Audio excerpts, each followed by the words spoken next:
কথা বলতেছি তো হঠাৎ করে দেখলাম একজন এসে আমার ফোনটা টান দিচ্ছে এবং টান দেওয়ার সাথে সাথে সে ব্রিজ পার মানে ওই ফুটওভার ব্রিজটা পার হয়ে খিলক্ষেত রেল লাইন পার হয়ে যাচ্ছে। উত্তরা জোনটা মোটামুটি ছিনতাইকারীর জোন হয়ে গেছে বললেই চলে। রাজা ভাইয়ের লোক এমনি বন্ধু বান্ধব ভাই, আমি না এই কাজ করবে আমি লই না ভাই, আমরা আপনি টেন থেকে ভাই হ্যাঁ এয়ারপোর্টে থেকে এই আব্দুল্লাহপুর বেচতে যায় ভাই। ও ভাই আব্দুল্লাহপুর বেচতে গেছে ভাই। ভাই ভাই আব্দুল্লাহপুর যে ভাই ব্রিজটা আছে না, এই পাশে রাস্তা আছে না, রাস্তায় হাইওয়ে ওগুলো ভাই জি ভাই জিনিস সত্যি কথা ভাই। এক্সট্রিম মশার কয়েল প্ল্যান্ট ফাইবার দিয়ে তৈরি, তাই সহজে ভাঙে না, সুগন্ধিযুক্ত ও নিরবিচ্ছিন্নভাবে জ্বলে। ডেঙ্গু চিকুনগুনিয়া বাহি সহ যে কোনো মশার বিরুদ্ধে দেয় এক্সট্রিম সুরক্ষা। আমি যখন রেডিসন থেকে বের হয়েছি তো দেখি 4-5 জন ছেলেরা ছিল। তো থাকার পরে আমি জিনিসটা এত বেশি মানে কিউরিসিটি ভাবে নেই, কারণ মানুষ থাকতেই পারে, যেহেতু একটা আপনার রেডিসন এরিয়া।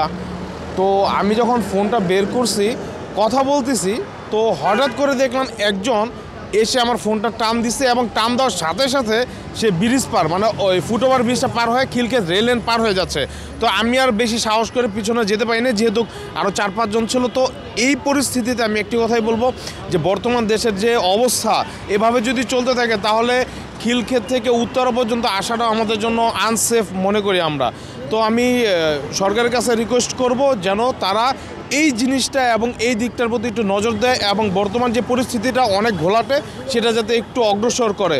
তো সকালের কাছে আমি এই রিকোয়েস্টটা করবো আমরা যাতে একসাথে এই জিনিস নিয়ে প্রতিবাদ করতে পারি ইনশাল্লাহ। মিরপুর থেকে আসছিলাম উত্তরার দিকে, আমার বাসা উত্তরাতে।